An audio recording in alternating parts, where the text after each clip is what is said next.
Well, hello, Starlets. It's been a super long time since I've been on camera. I feel a bit weird, I'm not going to lie. But happy new moon in Taurus. And we're going to have a little video with a little showcase again today. So we're doing the video for the new moon in Taurus, which it is today. I was going to wear my other hat, but it won't fit in screen. Look how good my hat is. But if I do this, this is all you see. And it's... It's a good hat. I'll have to try and figure out a way of wearing that at some point, like without being like 8 miles away from the camera and all you see is hat. I've sidetracked already. Well done, Joey. Okay, today is the new moon in Taurus and we're going to be talking about rituals of self-pleasure. We're going to be talking about self-love. I have my notes down here somewhere. It's really good when you have your notes ready to go, and this happens. And because of it's the new moon in Taurus, we're officially launching this goodness down here. We'll probably finish the video with going like down here. I'll probably move, I'll get away from the camera, save you all from having yourselves blinded by the makeup. I'm a strawberry. I love it. I feel more like myself than I have in a really long time.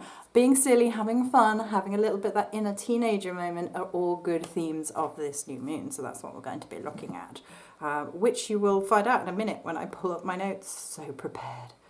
I got all nervous coming on camera. I don't know what happened. Right.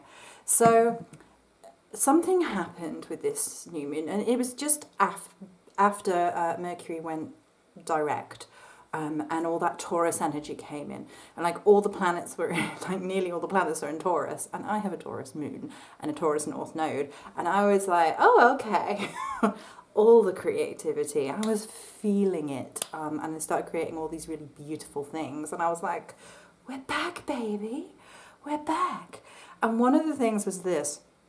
So this is going to be Heart of Summer Sexy Silk. And Sexy Silk is a reference to the Jessie J song, and I will explain the madness, the method behind it, the madness and the method, and the witchiness behind all of this. There is some witchy points, I promise, because we're all looking at how to shift mindset, perception. This has been created for the summer solstice, and I did this on purpose because I don't like summer very much. There are aspects of it that I like, and there are aspects of it that I really don't like. She's my least favourite season, and I feel guilty about it. I was like, how do we address this, Joey? How do we get in balance with this a little bit more? And strawberries was the, was the solution. Obviously, I am a strawberry fairy. So we're looking today at how to uplift your mood. I think I did pretty well. My mood's pretty uplifted. My stomach just went... It's like, stomach isn't okay. Rituals of pleasurement. Rituals of pleasure. Embodiment of adventure especially. Energies of attraction, romance, sacred acts of play, sacred acts of adventure, reveling in self-love, and bringing in some positive energy where needed. I'm actually going to read this to you, and we'll do the products at the end, I think. Although I will, because I'm afraid this one was one of a kind and she's gone. I'm just going to be like, oh, just to give you an idea, like we match, look. I'm so proud of myself, it's so sad. But it's not, it's inner child and inner teenager and having fun with it, right?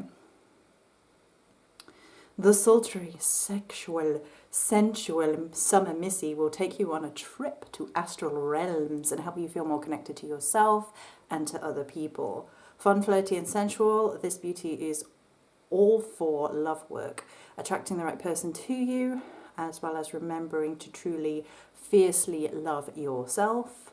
For glamour spells to do with beauty, and this is a key phrase that I think is really important. This is why I have the notes. Self-adornment with adoring TLC. And I want to talk about that in a little bit more depth in a second. To spice things up if you're feeling deflated, reclaim your power and sexy self, actually the energy of this particular set and what we're talking about today reminds me of the Jessie J song, Sexy Silk. I've been singing it ever since I created this. So often quite a bit I found myself struggling with the onset of summer.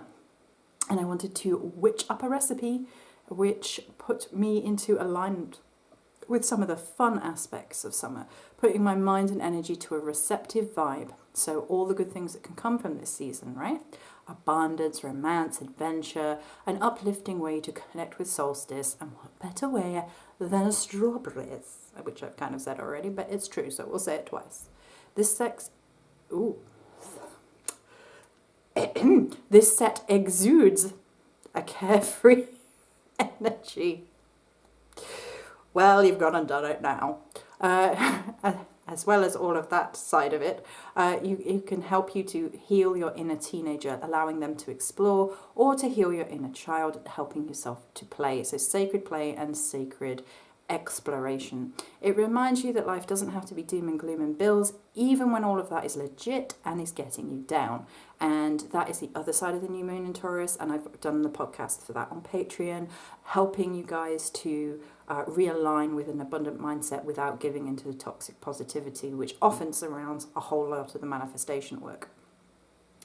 This set encourages an energy of freedom and fun, and it's super cute.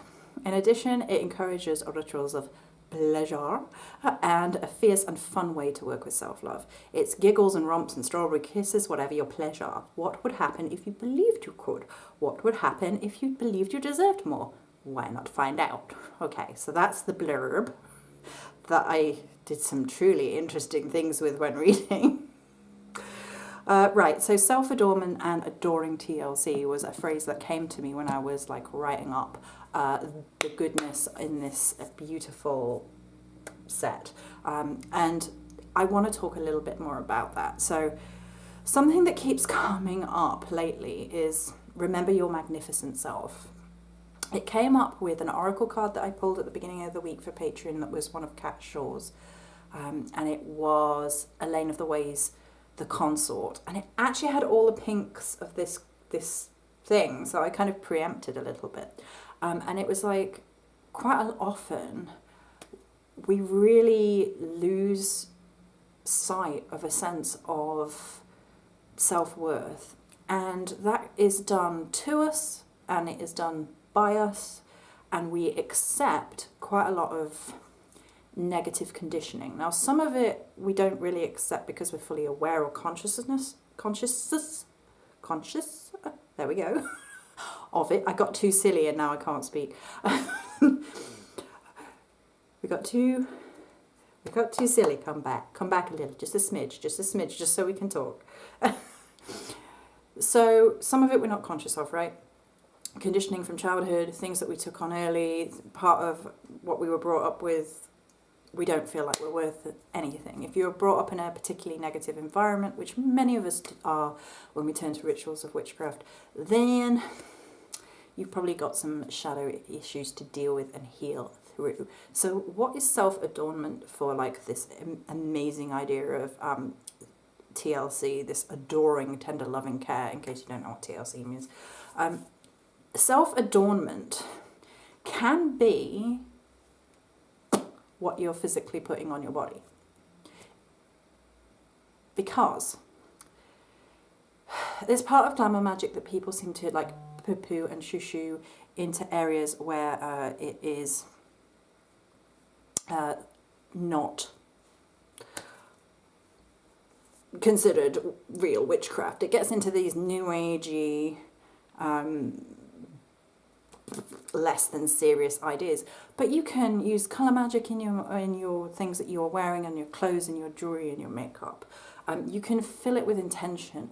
And really, and something I again said on Patreon, but I'm going to repeat it here because I think it's really important. The colours that you're using for this act of self-adornment have to be in tune with your intuition of what you feel is correct for you. So whilst you can go with the generally accepted correspondences, pink pink is kind of romantic love, red is kind of passionate love, and then you can flip that and red can be danger and fire, and so on and so forth. But if a colour particularly speaks to you on a soul level, and that colour makes you feel full of the vibrations of love, or whatever it might be, then go with your intuition and really feel into that.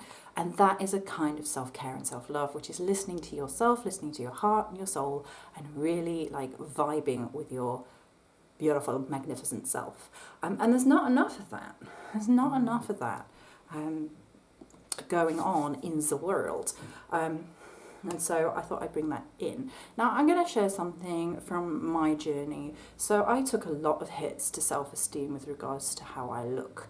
And I had it coming from men and women. And for whatever reason, the ones that were supposed to be friends always hits a lot harder, like the female stuff, like insulting the pink wigs, insulting the makeup, insulting the goth clothing. And I had things like little barbs about, well, why you get putting makeup on like that, you're not going anywhere, and that kind of icky energy attached to it, and it really sort of got into me a little bit.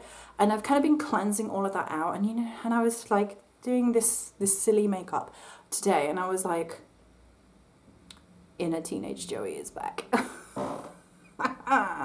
And it's kind of a little bit of an act of rebellion just to play with it. And I'm not a person that wears makeup every day by any stretch of the imagination, but I like to play with it. And something I have talked about before is that my grandma used to call makeup war paint, and that has kind of always stayed with me, like putting on your war paint ready for the day if you particularly need it. And then you can colour code and you can play with it and you can be playful depending on what you want. When I was a teenager, there was a sociology teacher who I don't forgive for her other stuff because nepotism, but she kind of talked about wearing different wigs in her 30s, and she told us all this story when we were like 16 to 18, in that age range, and it stayed with me. That you could put different wigs on and you could just embody different people or just different parts of yourself, and that has been really helpful for me. Like sometimes if I have wavy curly hair, and if I can't get it to behave itself and it's making me feel like crud, I can just stick a wig on and feel good, and that's a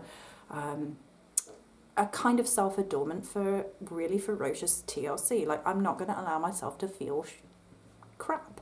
And so it's kind of like that feeling. And self-adornment can also be the hopes and dreams and whispers that you surround yourself with. And that's kind of the hopes and dreams and whispers that you talk to yourself and the ones that you allow in your space.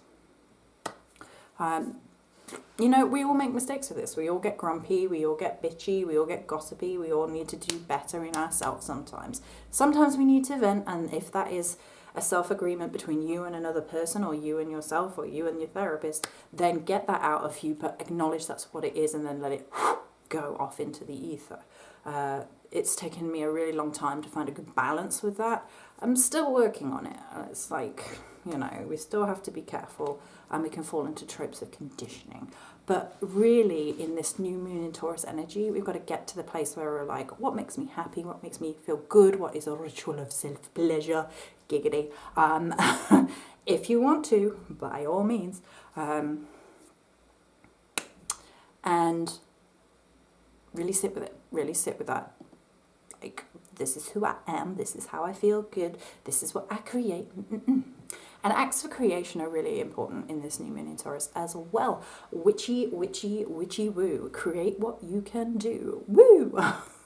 Don't know what that was. Madness is what it is. Madness. Having fun with it, being silly. So we've got to be putting ourselves into this energy of, like, I can create these things. And something I have said, this is a good way to segue. Something I have said is that when the world is being really ugly, I go away and create something beautiful. And that has always been true. Like, if I can't stand what's going on in the world around me, or everything feels very heavy or doom and gloom, etc., and it's legit all of that shadowy ick that comes with finances and abundances and stuff like that, then I go away and I create something beautiful. Beautiful, beautiful, beautiful, beautiful. Mwah. I love you so much. I'm so pleased with you. filling it with that positive energy, so when it goes to its new home, you'll be like, what on earth is happening? It's vibrating off the plate.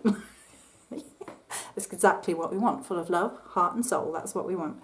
I'm not quite sure I'm squishing air boobies or something. It's a bit, maybe the Venus energies is getting to me. Right. So go forth and create things.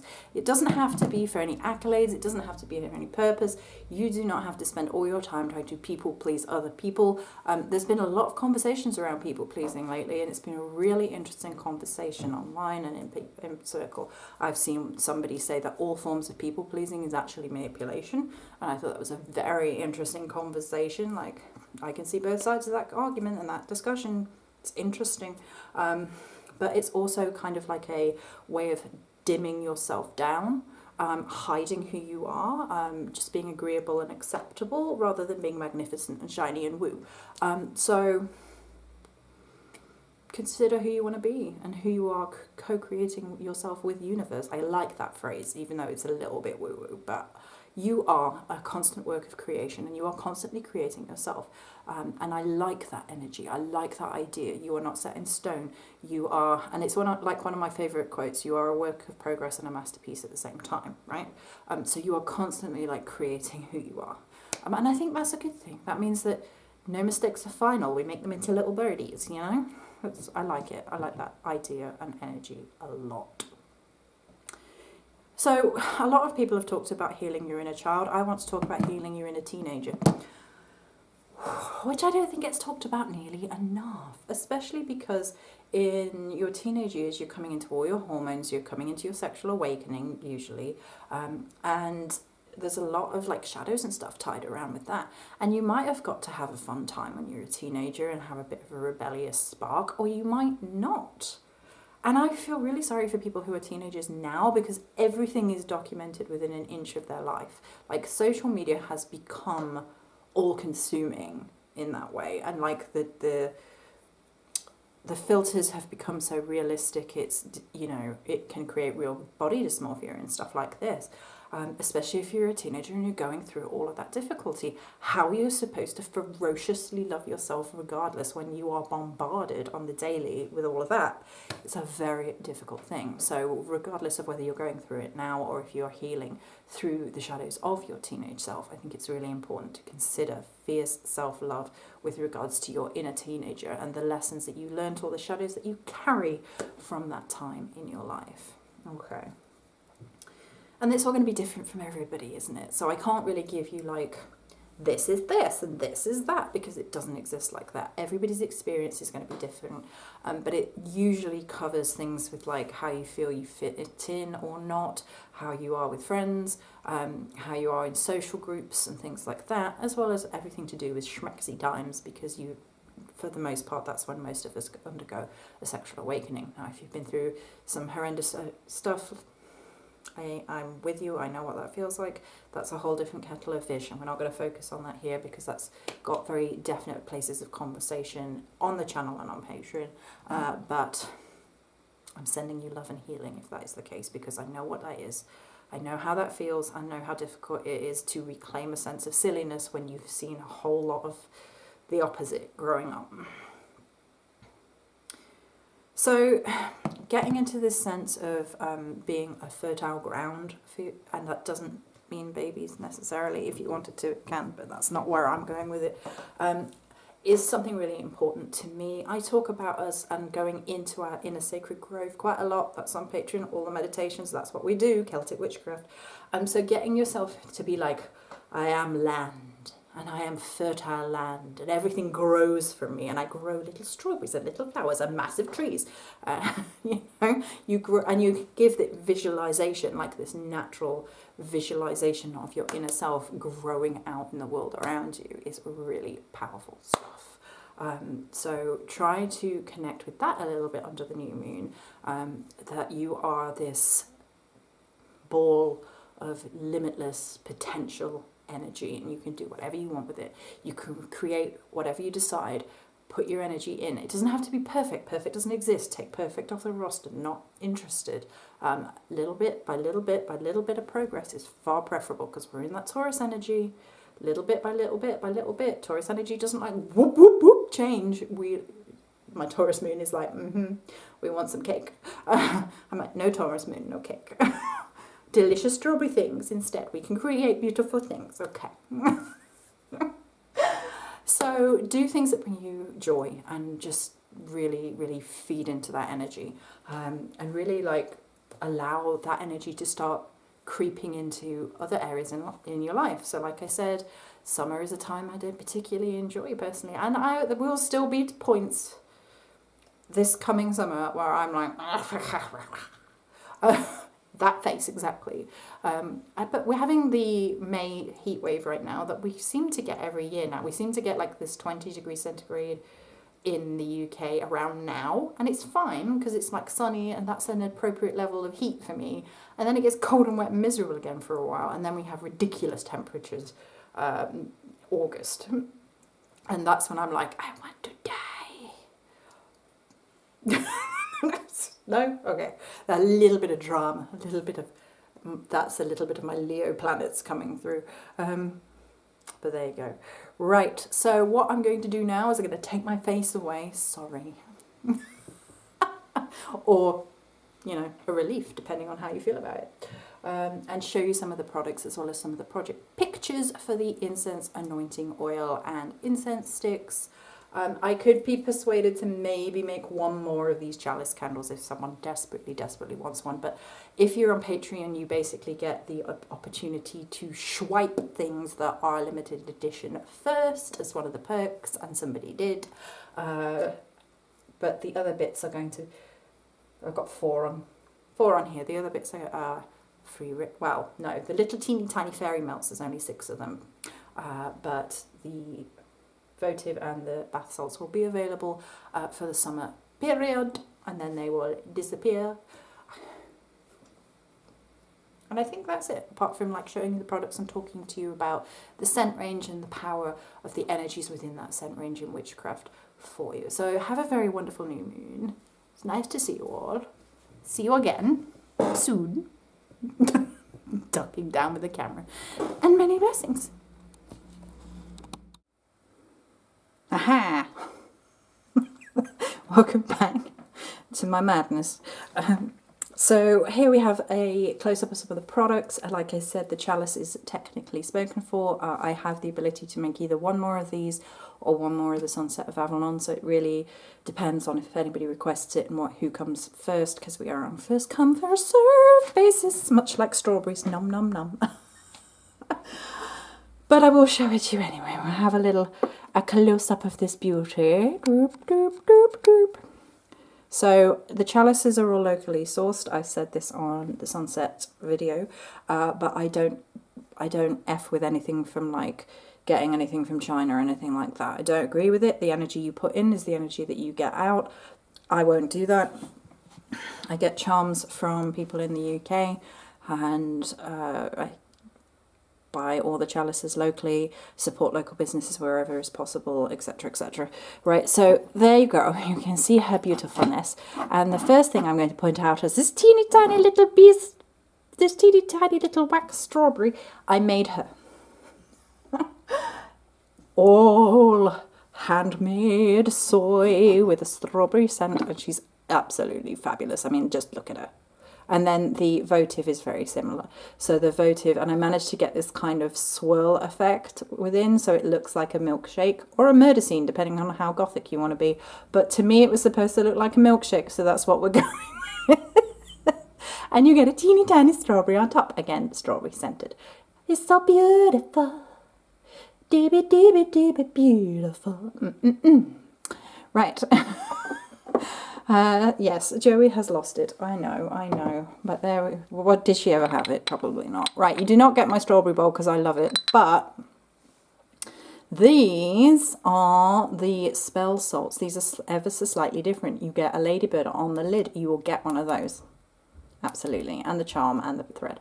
But these salts are a mixture of strawberry salts and rose salts, all that I have created and scented myself with the essential oils and things. And then it has natural flowers inside of it and teeny tiny pieces of pink apple, pink lady apple dried. And it's just wonderful in rituals with water to do with self-love and things of that nature. So these I love them so much. These are actually beeswax.